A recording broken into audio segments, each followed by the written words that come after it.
Guys আজকে আমাদের মামাদের বাজি দোকানে চলে এসেছে। এখান থেকে কত রকমের বাজি আছে, তোমরা যদি কেউ নিতে চাও তাহলে ঝটপট চলে এসো আড়ুগাল বাজারে। তো গাইস তাই জন্য এখন আমি সকাল সকাল ঘুম থেকে উঠবো, একটু বড় লোকের মতন ফ্রাইড রাইস খেয়ে নিই।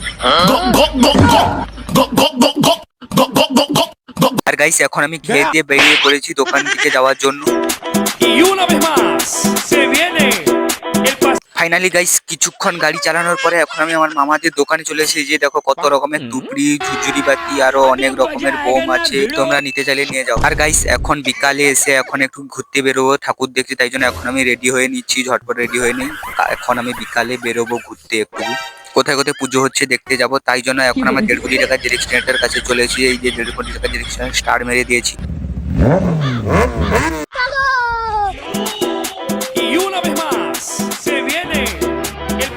আর গাইস এখন আমার 1.5 কোটি টাকার ডিরেকশনটা এখানে ল্যান্ড করে এখন আমি যাব জেট প্লেনে। তাই জন্য এখন আমি হেঁটে হেঁটে একটু করে যাচ্ছি। আর এই যে জেট প্লেনে এখন আমি উঠে পড়েছি, এখন জেট প্লেনে যাচ্ছি। আর গাইস এখন আমরা জেট প্লেনে যাই, পরের ব্লকে দেখা হচ্ছে। টাটা বাই বাই বন্ধুরা, প্লিজ তোমরা অবশ্যই একটা সাবস্ক্রাইব লাইক করবে, কমেন্টে তোমার নামটা বলে যাবে।